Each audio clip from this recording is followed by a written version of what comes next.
¿Qué tal, amigos? Estamos en este cuarto programa de Saber y Creencia y seguimos con el doctor Juan José Tamayo desde Madrid, nosotros aquí en Lima.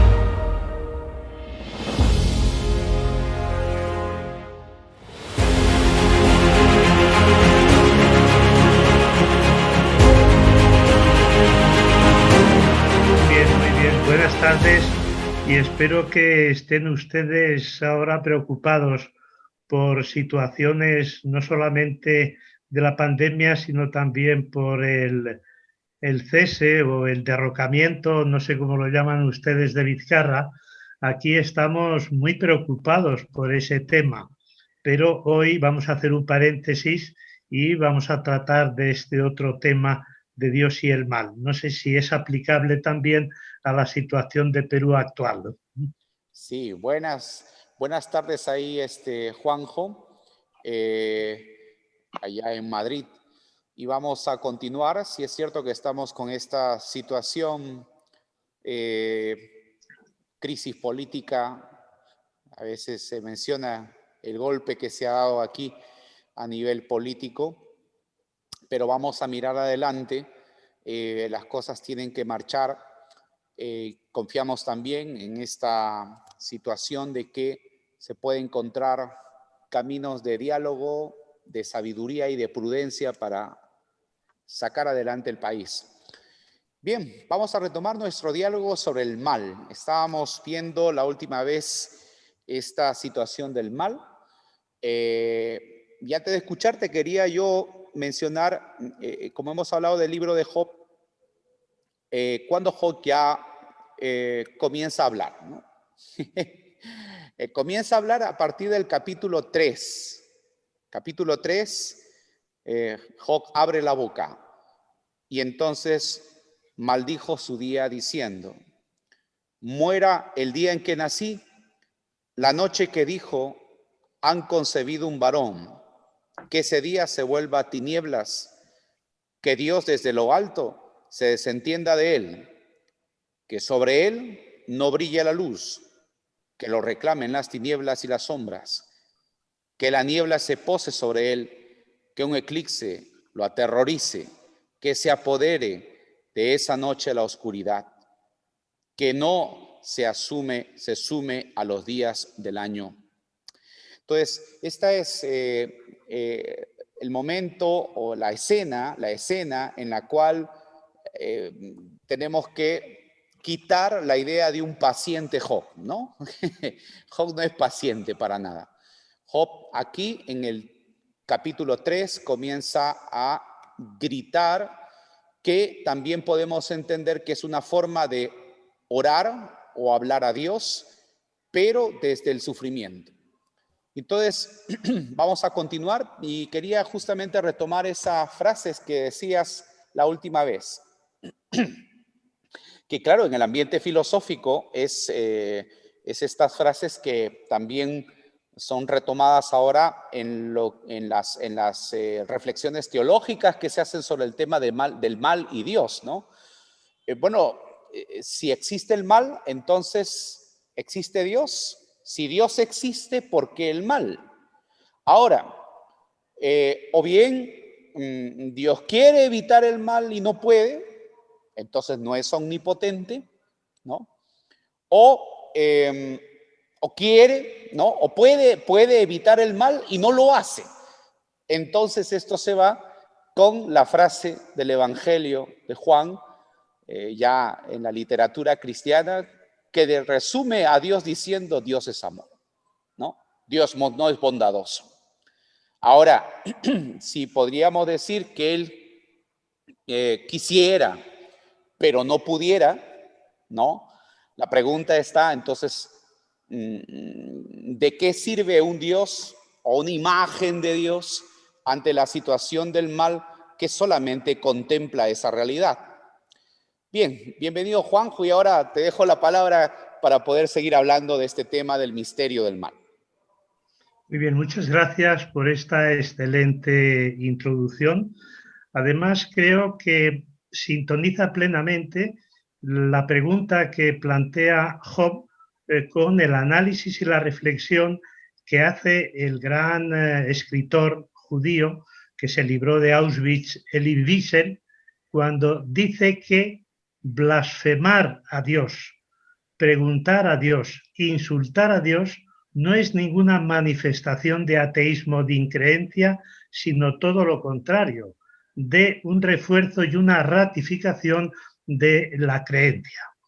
Y yo creo que tanto desde el punto de vista de la teología como de la filosofía, este es posiblemente el problema central, pero no solo en abstracto, sino en concreto cuando nos encontramos con situaciones dramáticas. Por ejemplo, estos días aquí en España estamos viviendo el rescate de numerosos inmigrantes que vienen de África, pero también, triste y desgraciadamente, el fallecimiento de algunos. En concreto, la experiencia de estos días es de un rescate en el que se consigue librar a un niño de 6 años y a su padre. Y el niño le pregunta a su padre cuando ya están en el barco, ¿dónde está mamá? Y él responde, no lo sé. Y al mismo tiempo nos cuentan que fallece y que se ahoga, que naufraga un niño de 2 años. Claro, por eso yo creo que no es abstracto plantear el problema, como dice Alejandro, sino muy concreto, ¿no? Entonces, claro, ¿cuál es aquí la situación o el problema de fondo? Lo que tú muy bien planteabas. Es decir, ¿cómo compaginar el amor, la justicia, la bondad con la omnipotencia divina? Y yo creo que quien filosóficamente mejor lo explicó de una manera racional, pero ciertamente, como después dirá Kant, el problema de Dios y el mal no tiene solución racional y no es un problema filosófico, sino que es un problema de fe, pero el primero que realmente da respuesta a esa pregunta de Epicuro que venía planteándose pues desde hacía ya 14 o 16 siglos es Leibniz, el gran filósofo de la racionalidad moderna, que se puede considerar que es la cumbre de la teología, de la teodicea. Entonces, ¿cuál es brevemente expuesta la teoría de Leibniz? Primero, existe una conexión real, orgánica y operativa entre todos los elementos del universo. Él es lo que él dice que es la armonía preestablecida. Es decir, antes de la existencia del universo hay un plan divino que es el que conforma este universo de una manera armónica y donde todas las piezas se combinan, ¿no? Entonces él dirá, existe una máxima diversidad, pero dentro del mayor orden y de la mayor perfección. Entonces dice, Dios ha considerado y ha pensado en todos los mundos posibles. Dice, y libremente se ha decantado por uno, que es por este que nosotros estamos viviendo. Y dirá más, y ahí es donde está el problema. Este mundo es el mejor y el más perfecto de todos los que hubiera podido crear. Claro, tanto desde el punto de vista moral como desde el punto de vista metafísico. Pero Leibniz no es un hombre ajeno a la realidad y no desconoce o sabe muy bien que existen el mal y los desajustes reales, ¿no? Entonces, claro, Leibniz va a decir, todo lo que sucede en el mundo sucede para el bien, incluso el propio mal. Y yo creo que esa es una experiencia, una idea que practicamos y que creemos mucha gente. Sí, Es decir, por cuando supuesto. nos vienen maldadas, inmediatamente nos consolamos diciendo, pero seguro que es para un bien, bien mejor, ¿no?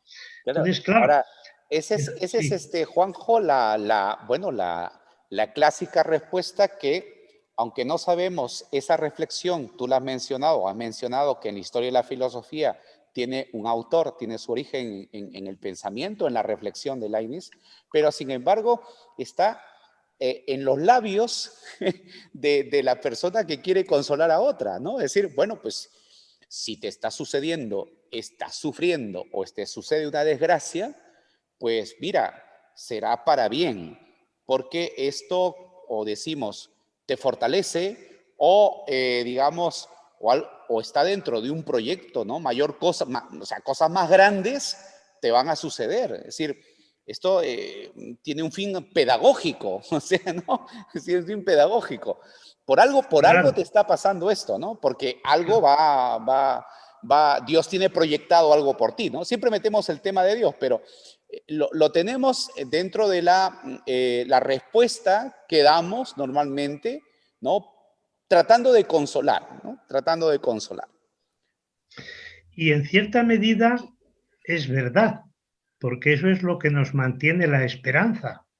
Y de alguna manera hay una palabra que ahora se utiliza mucho, que es la que supone la respuesta a cualquier tipo de mal, que es la resiliencia. Resiliencia.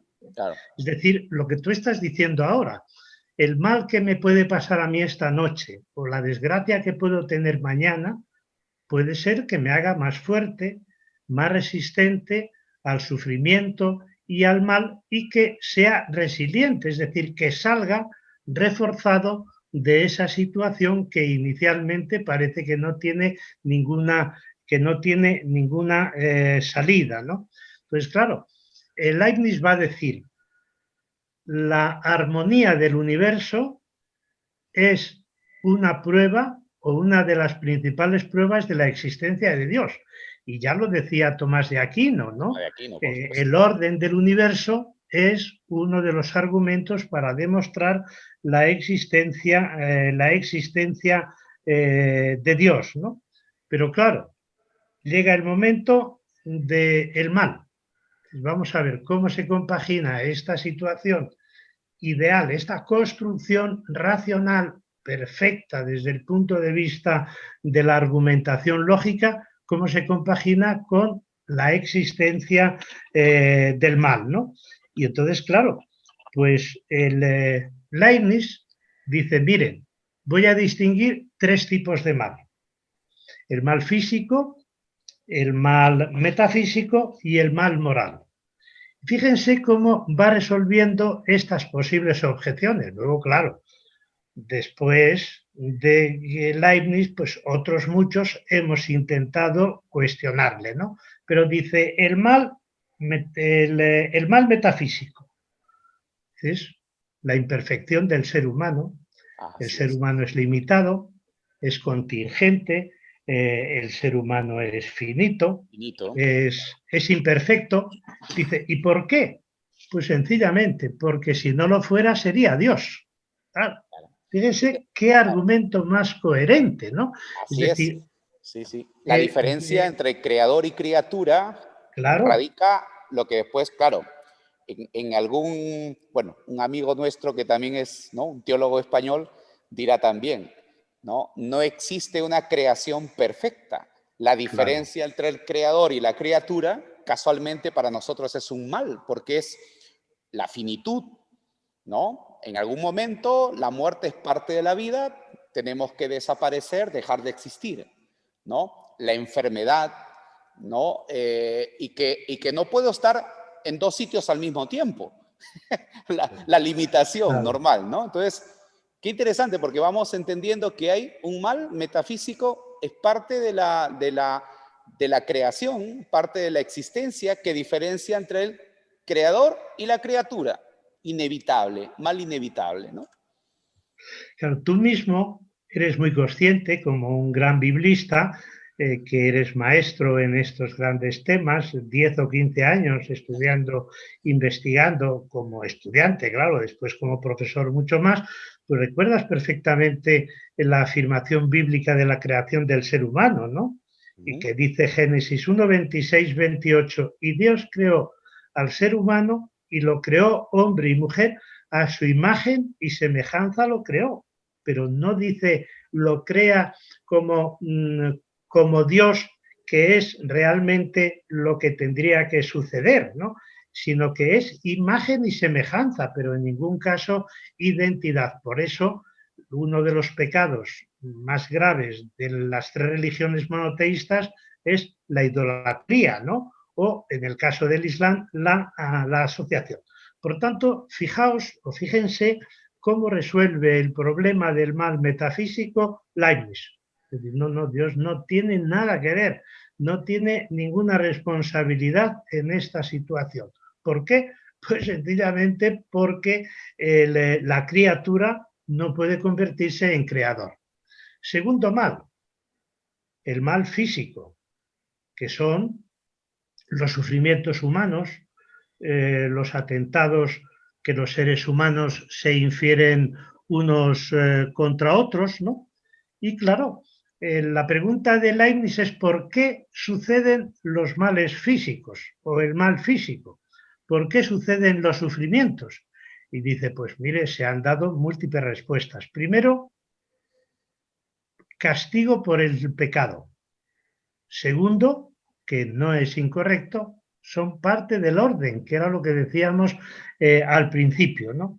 Tercero, un medio al que tú también te referías para el perfeccionamiento del propio ser humano.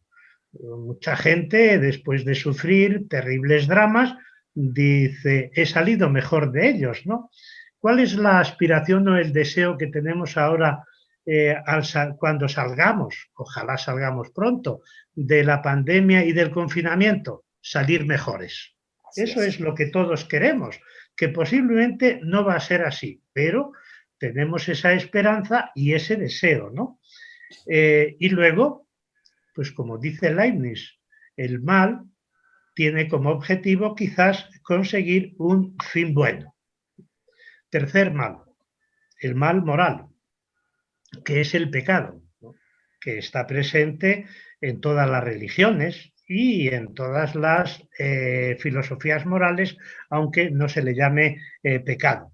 Pues son las acciones morales de los seres humanos que son también la expresión del carácter imperfecto de la humanidad, ¿no?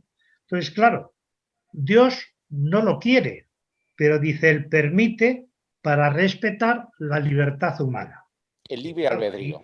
Nos vamos a encontrar con otro gran conflicto, que es en qué medida, si el ser humano está destinado a hacer solo el bien, se respeta su libertad. Y esa es una de las características fundamentales de, como tú muy bien sabes, de la antropología teológica y de la antropología bíblica. La libertad del ser humano, que yo creo que es muy específica de la tradición judeocristiana y que no está tan presente en otras tradiciones. Ahora, bueno, es importante, disculpe aquí cuando hablamos del tema de la libertad, ¿no? Entonces, nosotros decimos en la teología que Dios respeta la autonomía de la creación, ¿no? Respeta la autonomía de la creación. Porque no habría libertad también de un Dios que nos programara para hacer el bien. O sea, tampoco sería un Dios amor aquel que nos programa para poder solamente hacer el bien, o sea, cumplir con lo que es su voluntad, ¿no? Entrando un poco después lo que vamos a profundizar más en el tema ya de la teodicea. Pero claro, aquí en la filosofía, ¿no? Es interesante cómo el tema de la libertad, del libre albedrío, y claro, el libre albedrío tiene que estar orientado, ¿no? claro, el bien común, ¿no? El respeto por la vida humana, por mi vida, etcétera. Pero interesante profundizar del punto de vista filosófico que después, claro, hay un salto al tema teológico porque está para orientar la libertad, el libre albedrío, tiene que existir una norma, una ley revelada, en este caso, bueno, lo tiene el judeocristianismo, ¿no? Lo tiene el judeocristiano, la revelación que ayuda a orientar esta libertad, ¿no? Pero bueno, es algo para poder seguir Claro. dialogando, ¿no? No, pero es muy interesante lo que estás planteando, ¿no? ¿En qué medida un ser programado puede ser libre? Y está clarísimo cómo esto se aprecia claramente en el determinismo de que somos objeto los seres humanos desde que nacemos. Todo determinismo, en el acto creador o en el momento del nacimiento, es un límite para la libertad del ser humano, para la libertad de la persona, ¿no? Y por eso la libertad es una conquista. ¿Por qué? Porque desde el momento en que entramos en un proceso de socialización, pues los padres y las madres, los maestros y las maestras, los educadores y educadoras nos están marcando el camino. Y yo creo que el acto mayor de la libertad del ser humano es rebelarse contra el determinismo que quieren imponernos desde fuera o que quiere imponernos el creador, ¿no? Bueno, pues aquí es donde yo creo que entra el comienzo de la crítica de Leibniz.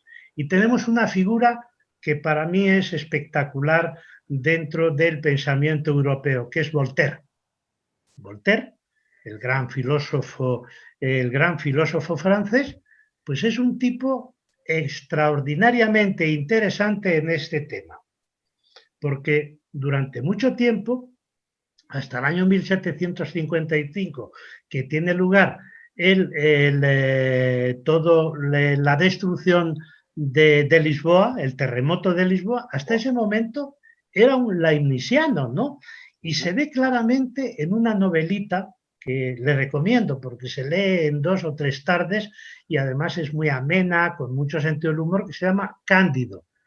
Cándido es una novela que él escribe, pues ya con cierta edad, y cuenta en esa novela las desventuras de un personaje que se llama así y que, bueno, pues el protagonista es un amargado viajero que sufre todo tipo de desventuras, pero además contadas con una gracia que te está riendo constantemente, ¿no? Por ejemplo, llega a Roma y a punto está de ser envenenado, llega a Constantinopla y le van a empalar, está a punto de ser degollado y al final, dice la novela, todo queda en ser cornudo. Eso es lo que en lo último, el último momento de este hombre es ser cornudo, ¿no? Y dice, y ser cornudo era lo más dulce de la vida, porque claro, comparado con todas las desgracias que había Lógico, sufrido claro. anteriormente, ¿no? Y entonces el protagonista sufre la misma evolución que Voltaire, ¿no? Primero, cree ingenuamente que vivía en el mejor de los mundos, ¿no? Que todo sucedía para bien, incluso todas esas desgracias, ¿no? Pero, curiosamente, después de todo lo que le pasa, no desemboca en desencanto y dice, al final, ¿qué importa que haya mal y bien? Cándido llega a la conclusión de que no hay que vivir atormentados con tantas desgracias como él ha vivido. Es mejor, dice, hacer pasteles, dedicarse a bordar, a la carpintería, a cultivar el propio jardín. O sea que, bueno, él acepta esa situación de que del mal se puede sacar algo bueno, ¿no? Y no dramatizar. Es decir, la tesis es que el mal existe, pero no lo podemos dramatizar hasta el punto de ser infelices, sino que hay siempre salidas, como las que él indica, de la vida cotidiana en las que se puede realizar la utopía. Esto hasta el año 1755, en el que sucede el terremoto de Lisboa. Según algunos autores, pues se puede decir que es el momento final de la teodicea, es decir, el mazazo definitivo a la concepción optimista de los leibnizianos. Bien, creo que hemos estado en este desarrollo de dos pensadores sobre el tema del mal, y llamamos el misterio del mal, con algo muy interesante, lo que nos decía Leibniz, es decir, existe el mal y el mal metafísico, del cual justamente profundizará la teodicea, la diferencia entre el creador y la criatura, el mal metafísico, inevitable, ¿no? Y por tanto, el mal también tiene una función, cumple una función en la creación. El mal no nos puede superar, sino que el mal puede ser una lección para fortalecer. San Pablo también dirá, ¿no?, en una de sus cartas, que después de todo lo que ha pasado, evidentemente ha salido fortalecido en su experiencia como apóstol de Cristo. Por tanto, no nos dejemos rebosar por el mal, es parte de la vida, pero tratemos, como lo que dice justamente Juanjo. Hoy en día se habla mucho del tema de la resiliencia, cómo tratar de entender el mal como parte de la vida para fortalecernos, para salir adelante, para aprender, ¿no? No nos vaya a pasar como ese ejemplo que está en la Sagrada Escritura, que tú también lo sabes, Juanjo. Por ejemplo, cuando el pueblo de Israel salió de Egipto después de todas esas plagas que cuenta el Éxodo, la última plaga fue la muerte de los primogénitos, que todos sabemos que tiene que ver con las primicias de las cosechas, pero que el Éxodo pone ahí la muerte del primogénito del faraón. Después de esa gran desgracia, ¿no?, ¿qué hizo el faraón? Pues los dejó salir, pero después dijo, me quedo sin esclavos. Y entonces cuando dijo, nos quedamos sin esclavos, sin mano de obra para seguir mis construcciones, cogió los carros y se echó a cazar nuevamente otra vez a los hebreos. Entonces no aprendió absolutamente nada. De toda situación difícil podemos sacar cosas para fortalecernos en la vida y para aprender. Juanjo, Claro. Seguimos en estos programas desarrollando el tema del mal y con tu grata presencia me encanta estos diálogos que podemos tener y que nos están escuchando muchos. ¿Ah?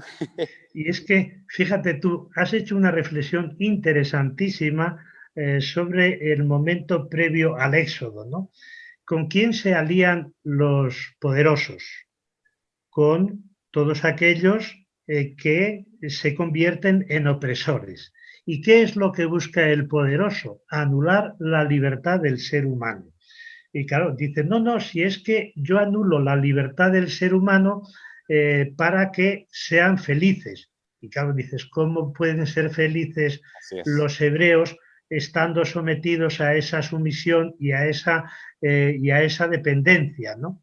Claro, dice, váyanse ustedes, pero en el momento en que se da cuenta de que se van, es consciente de que ha perdido a los esclavos, que eran los que estaban sirviendo, diríamos, de soporte, ¿no?, de escabel para legitimarse, ¿no? Por eso yo creo que la primera conclusión que tendríamos que sacar de esta sesión sería cuidado con los atributos que aplicamos a Dios. Cuidado. Omnipotencia, omnipresencia, omnisciencia, providencia, violencia. Fíjense que los 5 terminan en cia. Y yo con cierta maldad digo, bueno, un Dios que tenga todas estas cualidades no puede aliarse más que con una organización internacional o de Estados Unidos que es la CIA, que controla a todas las personas del mundo. Entonces, cuidado con aplicar a Dios esos viejos atributos de la teodicea que todos aprendimos en el catecismo, ¿no? Y tenemos que hacer la revisión a la luz precisamente de otras imágenes de Dios, como la que decía el padre Alejandro Vise, que es la imagen de Dios, que esa sí que no tiene ningún tipo de vinculación con el poder, con la dominación, con la opresión, etcétera, etcétera. Muchas gracias, Juanjo, como siempre. Un gusto conversar contigo desde allá, del otro lado, en Madrid y aquí en Lima.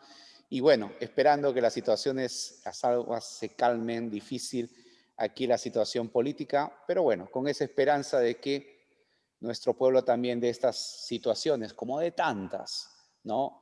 Aprenderá y saldremos adelante. Gracias, Juanjo. Y gracias a ti tardes, y casi buenas noches. nos vemos en la próxima sesión porque continuamos, ¿verdad? Continuamos con el tema del misterio del mal. Estupendo. Gracias. Muy bien. Un abrazo muy fuerte. Muchos saludos a los compañeros y a las compañeras de la comunidad. Gracias, Dios. Juan.